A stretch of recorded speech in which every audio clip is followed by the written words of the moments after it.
Dando início a mais um programa Contrato Social Podcast. E hoje com um convidado super especial, o Dr. Alexandre de Sá Domingues. Ele é advogado criminalista, professor de Direito Processual Penal e Ética Profissional há mais de 20 anos. Sócio do escritório Sá Domingues e Fante Sociedade de Advogados. E é o atual nosso diretor tesoureiro da OAB São Paulo. Doutor Alexandre, seja muito bem-vindo ao nosso programa Contrato Social Podcast. Ô Thomas, um prazer estar aqui. Eu sempre acompanho as edições do podcast nas redes sociais. Sempre assuntos interessantes, convidados interessantes. Fiquei muito honrado com o convite. Espero que a gente possa bater um papo aqui hoje sobre os assuntos aí que interessam a nossa audiência. Doutor Alexandre, a gente tem aqui nossos telespectadores que são empresários, jovens advogados. Eu queria que você contasse um pouco da sua trajetória acadêmica, profissional, os seus perrengues, um pouquinho da sua história e da sua vida profissional e pessoal. Olha, na minha atuação na advocacia, eu sou advogado há 26 anos. Desde o começo na área do júri. Criminal, em todas as frentes criminal, mas o júri foi o que me levou para a área criminal. Eu conto que no final da faculdade, até o final da faculdade, eu pensava que iria para a área tributária, porque tinha uma formação anterior de contabilidade, achava que era uma área que me atraía, aquela coisa, né? Achar uma área que dá dinheiro, a gente fica com aquela... Mas quando eu participei de um júri simulado no último semestre da faculdade, tudo mudou. Aquilo te encantou, doutor Alexandre? Foi uma coisa assim que eu fui escolhido peu júri, não foi eu que escolhi o júri. Porque eu não tinha...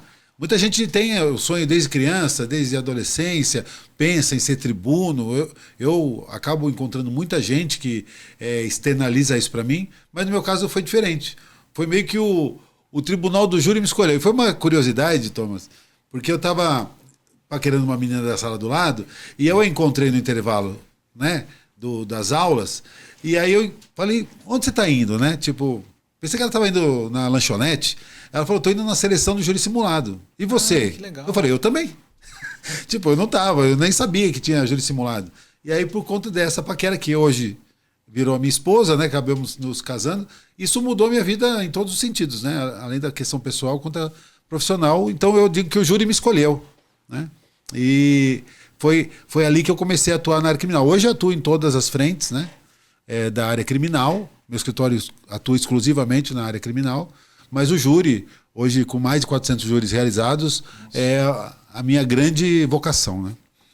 Doutor Alexandre, como sua experiência acadêmica, né, na Universidade de Coimbra contribuiu para a sua visão sobre o sistema penal brasileiro? Olha, eu acho muito importante que todo advogado ele se mantenha atualizado, né? Essa pós-graduação que eu fiz em Direito Penal Econômico pela Universidade de Coimbra, em parceria com o IBCCRIM, que é o Instituto Brasileiro de Ciências Criminais, é uma das fontes que eu bebi ao longo da minha carreira para a gente estar mais assim, preparado para enfrentar a adversidade. O sistema de justiça penal brasileiro, eu costumo dizer que é uma máquina de moer gente. Sim. Não é um sistema que as garantias são reconhecidas de bom grado, assim, que os direitos, a presunção de inocência, devido processo legal, são dados também sem muito trabalho dos advogados. Então, quanto mais preparado você está, e o curso lá da Universidade de Coimbra é muito bom, né? Me trouxe muitas ferramentas que eu uso no meu cotidiano, né? Ao lado de outras pós-graduações que eu fiz, mestrado, outros cursos que eu frequento, porque todo dia a gente aprende. A gente não pode parar de consumir conhecimento. E doutor Alexandre, depois de mais de 2 décadas lecionando direito processual penal, ética profissional, quais mudanças você percebe nos estudantes e futuro dos advogados? Olha, naturalmente as gerações elas vão trazendo novas formas de enxergar o direito e de atuar, né? Se a gente considerar as mudanças recentes, né, que nós tivemos, né, Thomas? Seja pela pandemia, seja agora pela inteligência artificial, são desafios, né? Você adaptar aquela cultura do direito, o direito mais clássico, com a modernidade. Mas eu vejo essa transformação com bons olhos. Eu acho que o advogado e a advogada continuam mantendo um papel relevante na sociedade, independente da forma da atuação. Eu acho que a gente não tem como prescindir dos advogados. Não vejo como, numa sociedade democrática, você ter o direito dos cidadãos respeitados sem a participação do advogado. Lógico que vai mudando a forma de atuação. Até mesmo eu ando muito de gravata, né? Sou até alvo de algum bullying atualmente, porque a maioria dos advogados já deixam a gravata de lado, buscam um pouco mais de informalidade. A gente frequenta menos o fórum, né? Mesmo as audiências, a maioria delas hoje está no ambiente virtual. Isso muda a forma de advogar, mas não muda a essência e o papel do advogado para a sociedade. E doutor Alexandre, como é que você analisa essa, de um lado, né? Tivemos aí grandes discussões dentro da OAB sobre a questão da reforma do judiciário, sobre a morosidade do poder judiciário e, ao mesmo tempo, agora com essa evolução da IA, da celeridade digital. A OAB tem feito um trabalho importantérrimo em relação ao combate de litigância predatória, né? Hoje está se aplicando muitos precedentes no Poder Judiciário e está, de uma forma ou outra, tentando tirar a morosidade do Poder Judiciário. Na sua opinião, como é que você vê esse processo de mudanças e transformações digitais? Olha, vamos lá. Com relação à OAB, né? A OAB ela tem um papel muito importante nessa transição que a advocacia está passando. Eu penso que no Estado democrático o papel das instituições é extremamente relevante, né? Não dá para eu, cidadão individualmente, apesar de hoje a gente poder usar a rede social para fazer nossas manifestações, você sozinho acaba não conseguindo nada. Você vai conseguir algo em torno das suas instituições. Então, primeiro que eu vejo que o papel da OAB é muito importante como catalisador dessa mudança. Agora, em relação aos problemas do Poder Judiciário, que você mencionou, morosidade, é um problema já clássico, né, do Poder Judiciário, tanto que a emenda 45, que já remonta a mais de 20 anos, né, que inseriu um inciso lá no artigo 5º, que fala sobre a duração razoável do processo, né? O inciso 78 do artigo 5º foi introduzido em 2004. Então, já era um problema há mais de 20 anos atrás e continua sendo. Hoje, com o advento também, pela emenda 45 do CNJ, passou-se a controlar mais os prazos, passou-se a estabelecer metas. Aí a gente passa a ter um outro problema, que é a quantidade de decisões, às vezes, de baixa qualidade. Sim. E a gente começa a ficar questionando, é melhor demorar e ter uma boa decisão ou ser rápido e ter uma decisão não tão confiável? E aí, somado a tudo isso, vem o juiz robô. Vem a inteligência artificial atuando muitas vezes no lugar do juiz. E a gente com aquela insegurança de saber se quem está decidindo, no meu caso, é um juiz de fato, ou se é uma inteligência artificial ali que não tem a mesma sensibilidade, o mesmo preparo, não teve a mesma análise da prova. Então, aí mostra mais ainda a importância da OAB, através das suas atuações, não só da diretoria, mas das suas comissões, questionarem e acompanharem se o Poder Judiciário está atuando de forma a garantir a transparência do processo decisório, se o uso da inteligência artificial está sendo feito com sabedoria, né? Porque a gente precisa saber. Sim. Eu preciso saber o que o juiz está usando, o que o judiciário está usando. É um serviço público que pressupõe publicidade, transparência, e muitas vezes essa obscuridade da inteligência artificial tem trazido sérias dúvidas. Então, a OAB está discutindo em várias frentes o papel do Poder Judiciário no século XXI. E, doutor Alexandre, eu acho que até saiu num caso, no Migalha, sobre um determinado prompt injection que Sim. foi feito através de uma petição de um advogado, que ele coloca ali para que o robô juiz analisasse questões, sei lá, acho que foi uma justiça gratuita, alguma coisa assim. E aí o juiz percebeu que pediu para analisar se tinham essas informações ocultas, viu que tinha também, o juiz roubou, e no processo condenou o advogado a uma litigância de má-fé, e eu acho que o processo contra esses colegas advogados foram representados no Tribunal de Ética. Na sua visão, como que a gente consegue, através da classe dos advogados, combater esse tipo de prompt injections, né? Dessa forma de se utilizar da IA de uma forma talvez de uma forma irresponsável? Olha, você vê que interessante, né?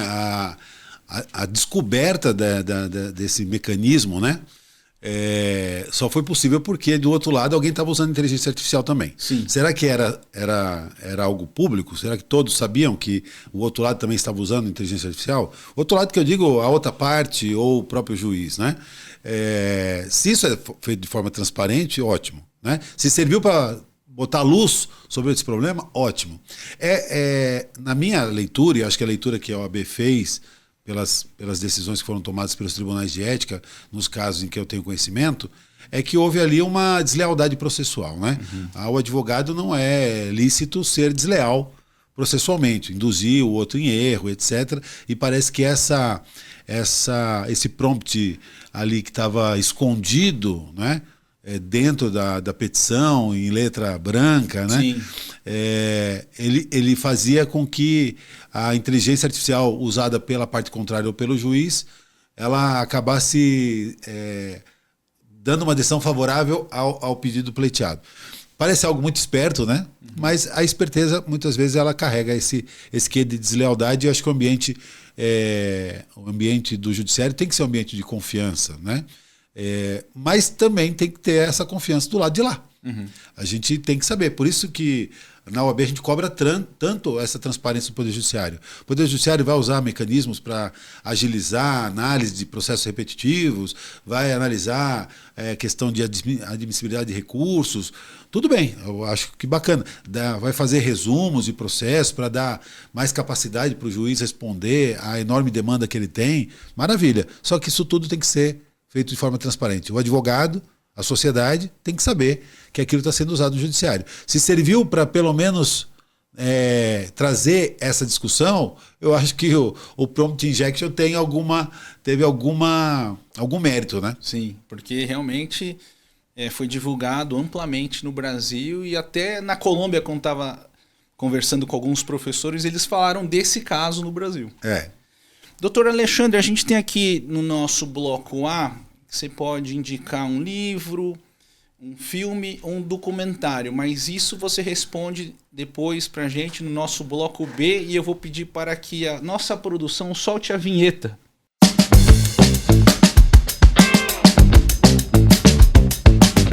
Retornando ao nosso programa Contrato Social Podcast, hoje com o Dr. Alexandre de Sá. Dr. Alexandre, se puder aqui indicar um filme, um livro ou um documentário aqui para os nossos telespectadores. Olha, Thomas, eu gosto muito de séries documentais, né? E especialmente na área que eu atuo, na área criminal.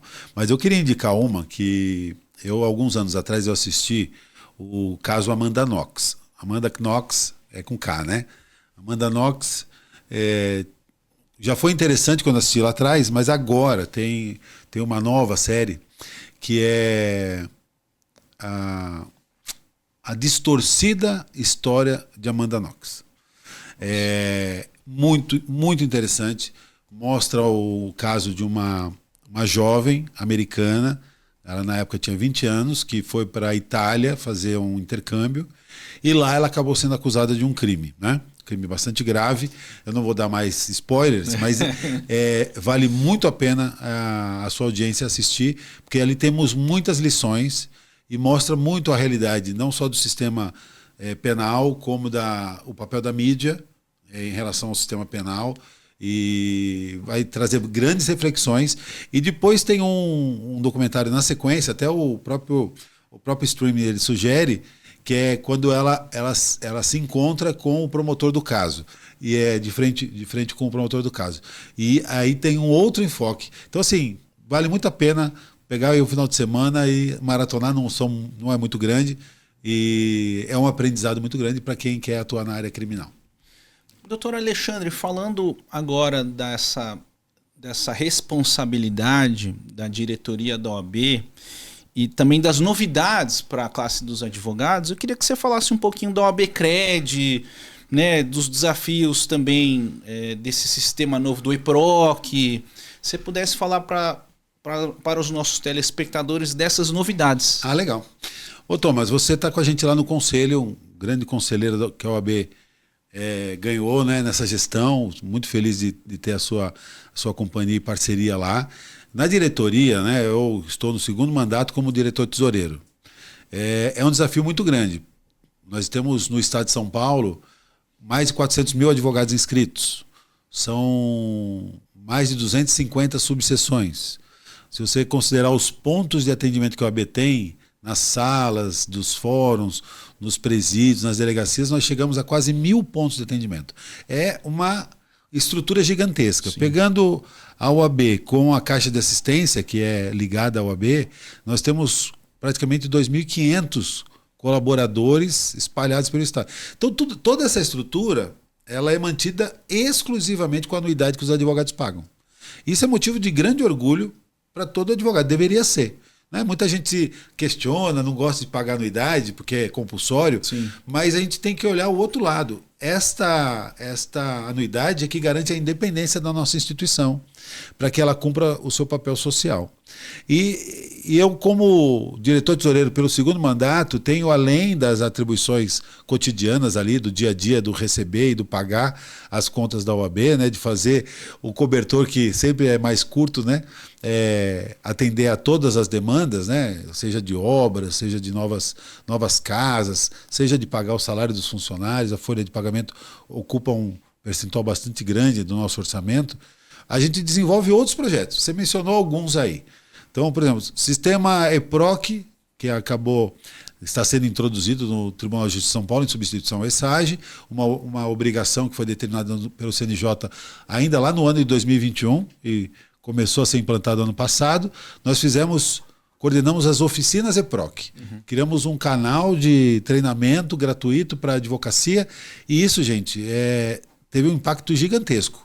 Fez o processo de transição ser muito mais suave. Só ano passado, nós atingimos mais de 100 mil advogados, seja em oficinas presenciais ou online. Legal. Esse ano a gente continua com um projeto em todo o estado de São Paulo, em parceria com a ESA.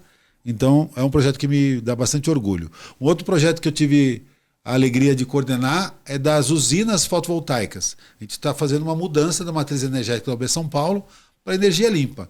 Então, estamos construindo usinas em espaços que a OAB já tem, e usinas que produzem não só para abastecer a própria subseção, mas o excedente volta para a concessionária e abate das contas das outras subseções. Então, a gente está já com 11 usinas instaladas em funcionamento. Até o final do ano devemos ter mais 6 que serão inauguradas, e a gente vai aí com 20 e poucas usinas garantir o abastecimento praticamente de 100% da necessidade da OAB São Paulo. Isso, além de gerar uma economia de reais, né, financeira, tira da atmosfera mais de 100 toneladas de CO2 por mês. Então é um trabalho muito bacana da OAB São Paulo. Mas o último projeto que eu estou agora debruçado, né, que é o mais recente, é o projeto OAB Cred. É a criação de uma cooperativa de crédito para a advocacia paulista, para que a gente possa disponibilizar um verdadeiro ecossistema financeiro de suporte ao exercício da advocacia.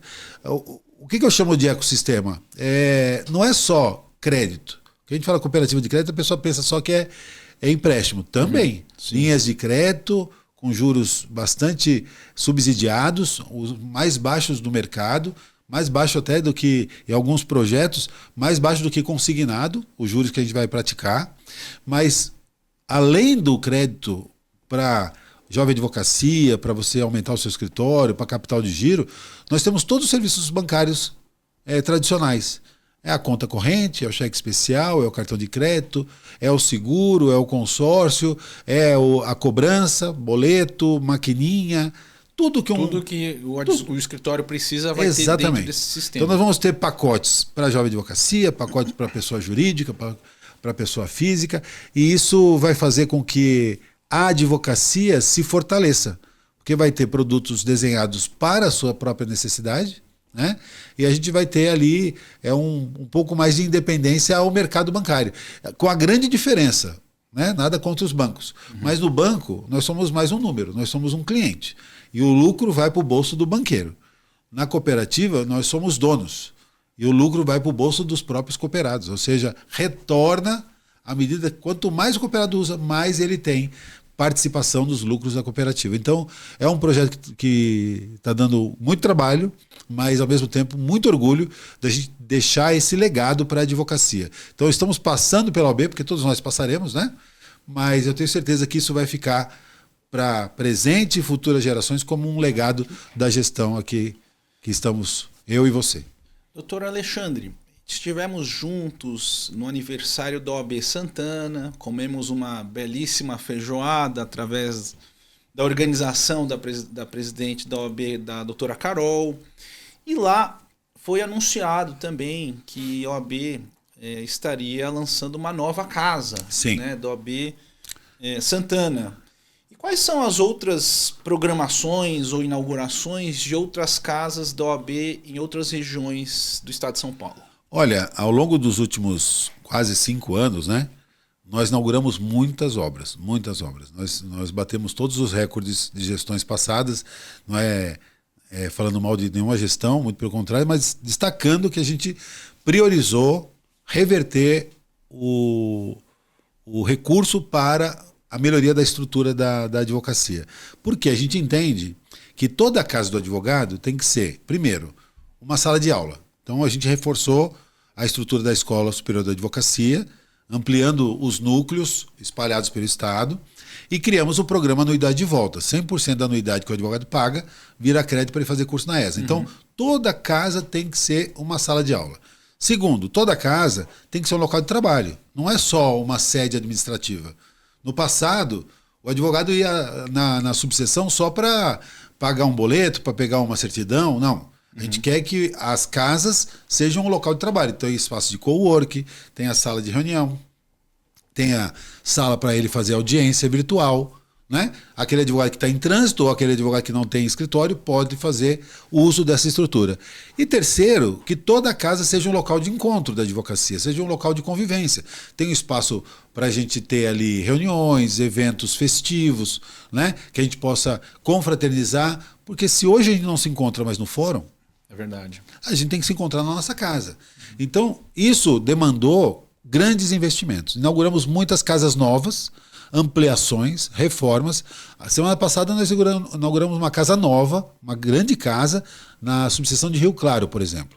Nós estamos em vias de inaugurar a casa nova de São Caetano do Sul. Legal. Vamos inaugurar, como você disse, da subseção de Santana. Em breve, a subseção de Guarulhos. Né? Então tem muitas localidades que a gente está atendendo, né? E atendemos não só as grandes subseções, mas também subseções pequenas, como subseção estive lá em Miguelópolis. A Casa Nova foi inaugurada lá em Miguelópolis, longe, né? Na Barra Rosana, que é a mais distante, que fica lá na ponta do Pontal do Paranapanema, também lá tem uma casa nova, né? E assim por diante. O estado inteiro foi alvo de ampliações e de novas estruturas para a advocacia. Doutor Alexandre, quando pensamos no futuro da justiça brasileira, quais mudanças o senhor considera essenciais para tornar o sistema mais eficiente, acessível e confiável para a população?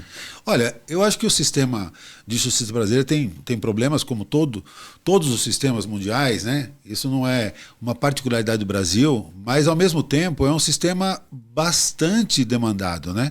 Uma sociedade que ainda está em desenvolvimento, encontra violações de direitos em todos os lugares. Então você tem conflitos em relações de consumo, você tem conflitos na questão previdenciária, você tem conflitos nas questões societárias, nas questões criminais e assim por diante. Então, é natural que um sistema tão grande, tão demandado, ele apresente dificuldades, né? Mas eu acho que das maiores dificuldades que eu vislumbro é o desrespeito ao papel do advogado.